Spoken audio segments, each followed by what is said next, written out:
Jamaah yang dimuliakan Allah, puji syukur kepada Allah Subhanahu wa taala dengan ma'unah, bantuan hidayah dari Allah Subhanahu wa taala. Alhamdulillah Allah izinkan kita untuk bisa menyembahnya pagi ini, untuk bisa bertakbir memujinya pagi ini. Di dalam hadis Nabi dikatakan, beliau mengajarkan seorang sahabat agar membaca doa, Allahumma inni ala dzikrika. Wahai sahabatku, bacalah doa, ya Allah bantulah aku mengingat engkau. Maka salah satu ciri orang dibantu oleh Allah, dia dimudahkan mengingat Allah Subhanahu wa ta'ala. Semoga hadirnya kita pagi ini dan qiyamul lail, puasa yang kita kerjakan selama ini, tanda Allah Subhanahu wa ta'ala membantu kita. Amin ya rabbal alamin. Nikmat inilah yang kita syukuri, nikmat inilah yang kita kemudian kembalikan kepada Allah Subhanahu wa ta'ala. Syukur nikmat sederhana, antaral mun'imah, engkau melihat menyadari siapa yang memberi nikmat, dan yang maha memberi nikmat adalah Allah Subhanahu wa ta'ala. Jika kita memberi hadiah, kita suka dikenal, kita suka diketahui bahwa si pemberi hadiah adalah kita. Jika tadi Bapak Ibu bersedekah ingin namanya dikenal, sebenarnya itu bukan sifat kita, tapi itu sifat Allah. Allah yang boleh seperti itu. Hanya Allah yang boleh memandang dirinya memberi, sedangkan makhluk tidak boleh merasa dirinya memberi. Itulah yang dimaksud asyukur. Syukur, kita memandang, menyadari bahwa nikmat ini dari Allah Subhanahu wa ta'ala. Dan salawat dan salam mari kita kirimkan kepada hamba Allah yang paling bersyukur, Sayyidina Muhammad sallallahu alaihi wasallam. Beliau itu mengajarkan sahabat tidak selalu mengancam, tidak juga selalu memberikan kabar-kabar gombal. Amalkan ini dapat pahala, tidak selalu. Kamu tidak lakukan ini masuk neraka, tidak selalu. Nabi kadang-kadang bahkan lebih sering mengajarkan para sahabatnya bagaimana cara mengenal yang disembah, sehingga muncul kesadaran ketika bersedekah, ketika sholat, bukan lagi karena harap sesuatu, karena takut sesuatu. Siapa yang harap masuk surga, surga itu makhluk. Yang takut neraka, neraka pun makhluk. Bukan berarti kita nggak takut neraka. Kita takut neraka karena Allah mengatakan, wahai neraka, ya nar, wahai neraka, denganmu, dengan cara aku murka, yaitu aku murka dengan menyiksa hamba-hamba yang durhaka melaluimu. Jadi neraka ditakuti bukan karena nerakanya. Di waktu kita kecil, orang tua kita mengancam dengan rotan. Kalau tidak sholat dipukul, rotannya digantung di tengah rumah. Si anak yang tidak faham apa pentingnya sholat, dia takut kepada rotannya, tidak takut kepada yang punya rotan. Jika yang punya rotan tidak sedang di rumah, si anak tidak sholat karena dia belum tahu rahasianya. Tapi lama-lama kalau sudah dewasa, rotannya tidak ada, yang pegang rotan pun tidak tampak, tapi sampai sekarang dia masih sholat. Kenapa? Karena dia sudah kenal siapa yang dia sembah. Dia sudah tahu apa manfaat dari menyembah Allah SWT. Maka Bapak, Ibu, Saudara, para ulama, para buya, kita harus meningkatkan cara kita berdakwah. Bukan lagi dengan mengancam, bukan lagi dengan mengiming-imingi sorga, tapi dengan cara mengenalkan yang punya sorga, yang punya neraka, Allah Subhanahu wa ta'ala. Jamaah Idul Fitri yang bukan Allah, Idul Fitri artinya bukan kembali kepada fitrah. Aid artinya kembali, fitr makan. Setelah sebulan tidak makan pagi ini mulai makan. Bukan Idul Fitrah. Bahasa Arabnya apa? Idul Fitr. Fitr berarti makan, futur. Jadi pagi ini hari raya makan, hari raya makan. Setelah sebulan tidak makan pagi. Sederhana. Lalu apakah hari ini menang? Belum tentu juga kita menang. Karena Nabi tidak pernah mengatakan ini hari kemenangan, ini hari kembali makan. Namun Nabi mengatakan orang yang berpuasa, orang yang qiyamul lail, kalau Allah terima, Allah ampuni dosanya. Ghafarallahu lahu ma taqaddama min dzambi. Allah ampuni dosanya. Apakah pengampunan dosa itu kemenangan? Jawab sendiri. Apakah itu sebuah kemenangan atau sebuah hadiah? Jemaah yang bukan Allah, maka kita pun harus memperbaiki istilah-istilah kita beragama. Ini hari bukan kembali fitrah, ini hari kembali makan. Maka kalau ada orang sholat sekali sejumat, alhamdulillah.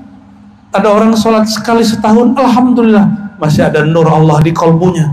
Kita tidak usah sindir-sindir juga. Sudah mau dia menyembah Allah walaupun sekali-sekali. Siapa tahu nanti berkali-kali. Dan dia wafat mati dalam kali-kali itu. Dan belum tentu juga orang yang malam kemarin selalu idul qiyamul lail, tarawih, yang selalu kemudian berpuasa karena dia merasa suci dengan qiyamul lailnya, merasa suci dengan tarawihnya, merasa soleh dengan puasanya. Tahu-tahu meninggalnya karena merasa soleh. Allah paling benci dengan orang paling merasa soleh. Apa kata Allah dalam hadis qudsi?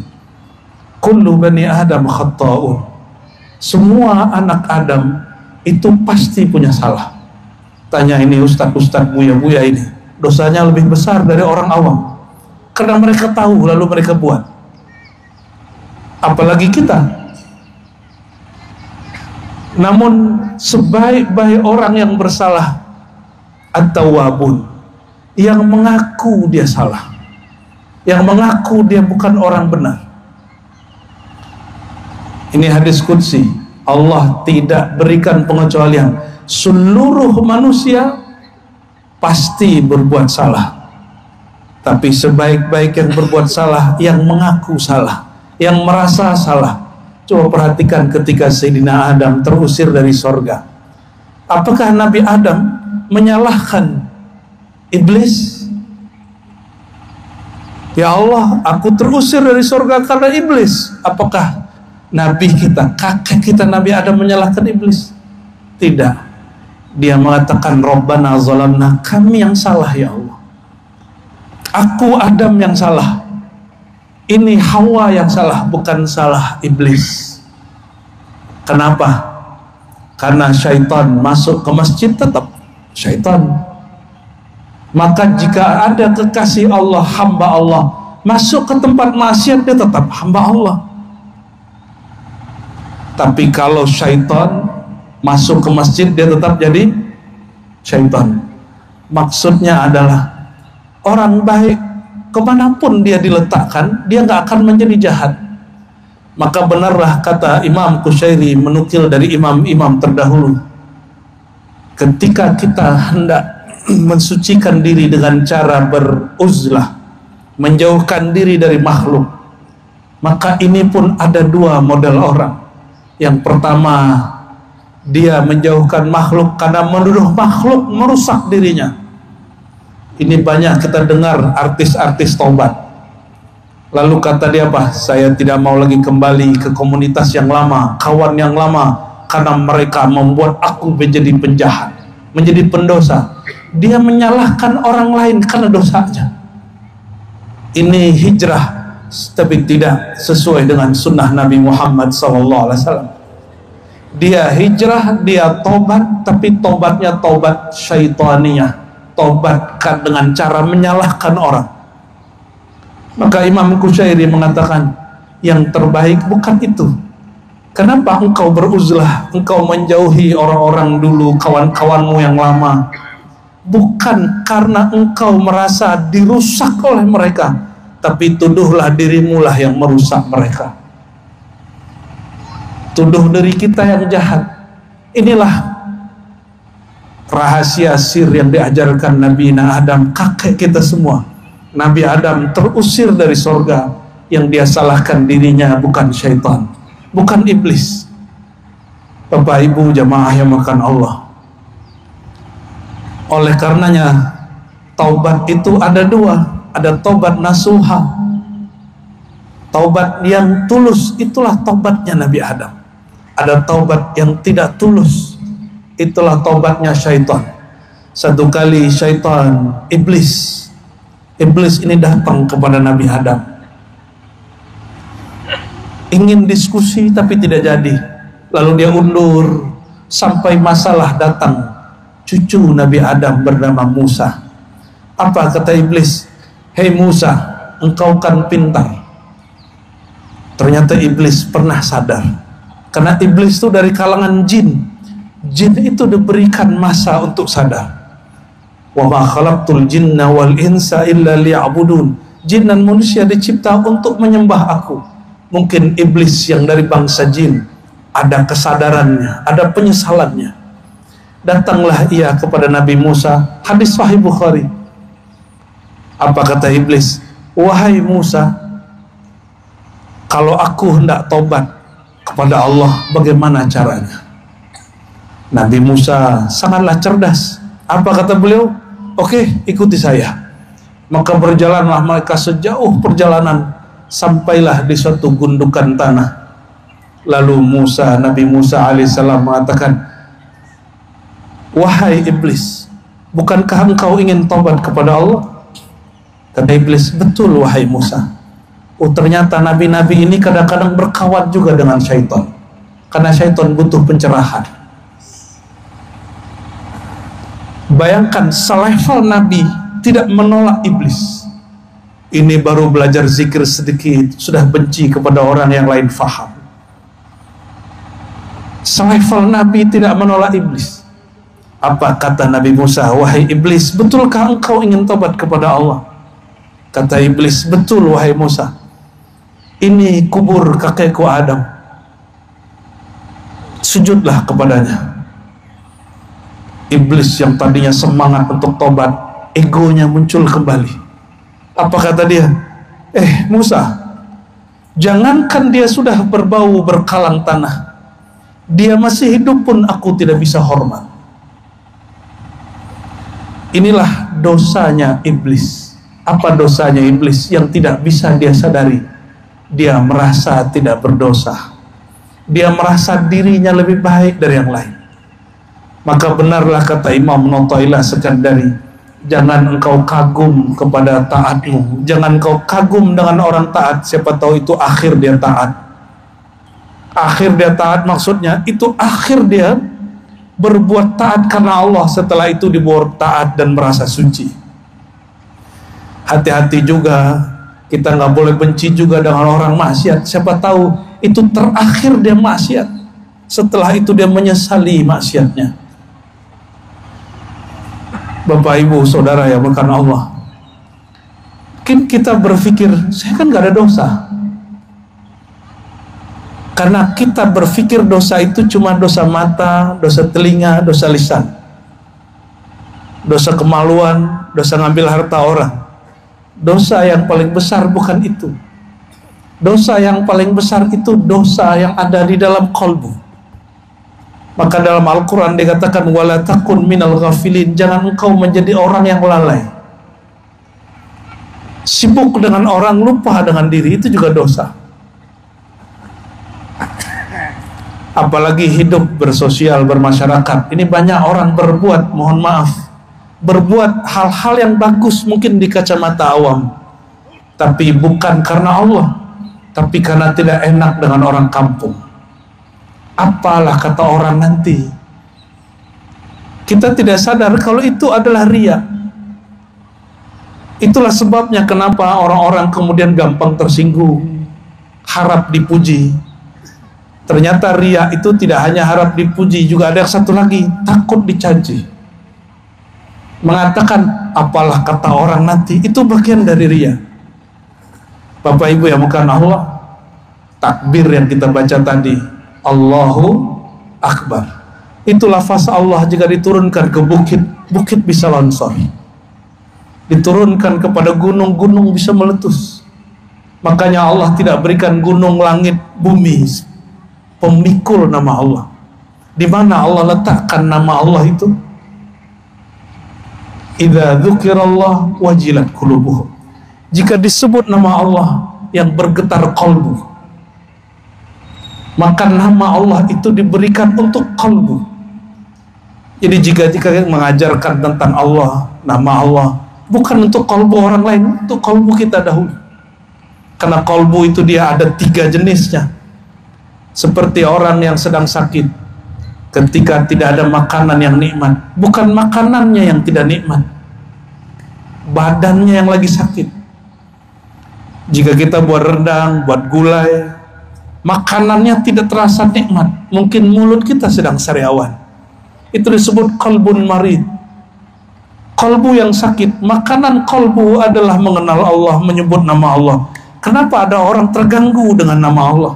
Atau kita tidak menikmati nyebut nama Allah? Jangan tuduh orang lain.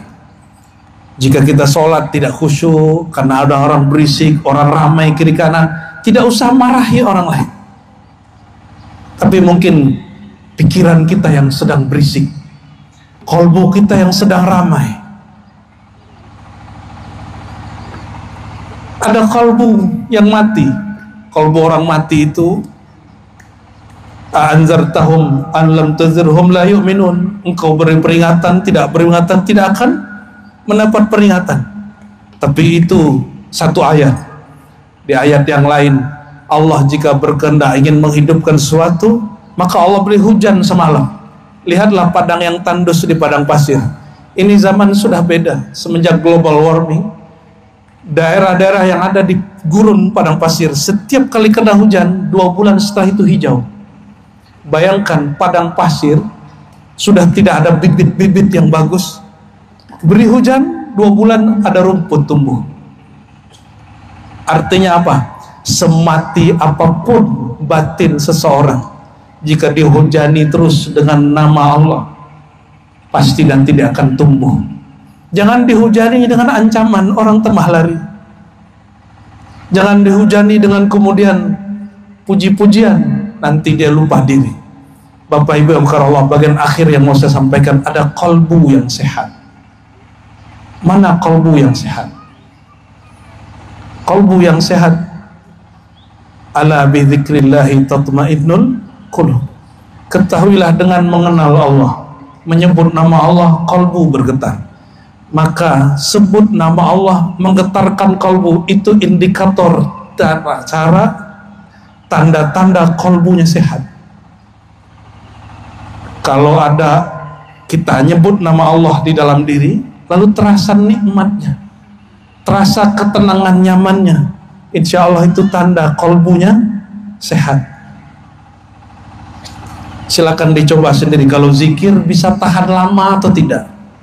Jika gelisah berzikir, berarti kalbunya sakit, seperti orang sedang diinapkan di rumah sakit, dia gelisah. Tapi jika kalbunya sehat, mainan dan makanan kalbu adalah mengenal Allah, maka perhatikan orang-orang yang kalau lagi sedang belajar tentang suatu ilmu mengenal Allah, dia bisa duduk 2, 3, 4, 5 jam. Seperti anak-anak main game, jika dia tahu cara main game, dia lama mainnya sampai lupa makan dan minum. Itu mainan otak, itu permainan pikiran, apalagi permainan kalbu. Mainannya kalbu adalah menyebut namanya, makanannya ruh, mainannya ruh adalah mengenal zat yang menghapuskannya. Inilah yang disebut di dalam Al-Quran yang sering kita baca, ya ayyuhalladzina amanu la tulhikum amwalukum wala auladukum an dzikrillah. Wahai orang-orang yang percaya kepada Allah, kepercayaan kepada Allah ada di kalbu, bukan pada baju, bukan pada kopiah. La tulhikum, jangan sampai kalbumu terlalaikan karena anak-anakmu ataupun hartamu. Kalau disebut anak, tentu terbawa emaknya, ibunya sekalian, karena cekcok, karena terlalu cinta, karena emosi dengan keluarga. Bisa-bisa orang lupa diri. Dan juga ambal berarti pekerjaan. Maksudnya apa? Orang yang paling sibuk dengan keluarganya itu Rasulullah, karena istrinya banyak. Orang yang paling sibuk dengan pekerjaannya itu Rasulullah, Kenapa? Karena beliau adalah seorang presiden sekaligus juga panglima sekaligus juga mengurus zakat. Nabi itu bukan punya kendaraan 1-2. Nabi punya onta 30, punya kuda 20. Satu istri, ada kendaraannya, ada rumahnya, ada ontanya, ada macam-macam. Nabi itu sangat kaya, sangat sibuk, tetapi beliau dengan sibuknya tidak lupa kepada Allah Subhanahu wa ta'ala. Karena lupa, lalai itu di kolbunya selalu bersama Allah. Namun Nabi Muhammad SAW tidak merasa dirinya suci. Maka beliau, bayangkan orang yang sudah selalu berjumpa dengan Allah, selalu beristighfar dan mengatakan, innahu la yughanu ala qalbi, sungguh kalbuku kadang juga terganggu. Maka aku minta ampun kepada Allah 70 kali sampai 100 setiap hari. Bapak Ibu Saudara Allah, inilah nasihat dari kami. Jika Nabi menyadari, menyesali masalahnya 70 kali setiap hari, kita yang tidak terjamin ini harusnya lebih banyak dari itu. Kesimpulan khutbah kita pada pagi ini, yang pertama, Idul Fitr kembali kepada makan, bukan kembali suci. Kesucian urusan Allah. Dan yang kedua, ciri-ciri orang yang hatinya sehat, disebut nama Allah, hatinya nyaman.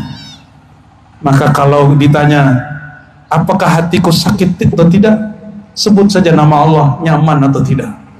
Dan yang terakhir, selevel Nabi Musa tidak pernah menolak makhluk paling terlaknat di alam semesta bernama iblis. Maka orang-orang yang hina seperti kita, pendosa seperti kita, jangan jugalah menolak dan menghina orang-orang yang terhina. Siapa tahu kita lebih hina dari mereka. Semoga Allah Ta'ala menerima semua puasa kita, semua qiyamul lail yang pernah kita lakukan. Semoga Allah Ta'ala jadikan rumah tangga, kampung, negeri kita ini menjadi negeri yang penuh berkah, diampuni oleh Allah Subhanahu wa ta'ala, dijadikan generasi muda kita generasi yang kenal Allah Subhanahu wa ta'ala. Amin ya rabbal alamin. Fa'tabiru ya ulil absar la'alakum turhamun. Allahu akbar, Allahu akbar, Allahu akbar, Allahu akbar, Allahu akbar, walillahil hamd. Nushidukum bi an la ilaha illallah wa anna Muhammadan abduhu wa rasuluhu. Allahumma salli wa sallim wa barik alaihi, amma ba'du.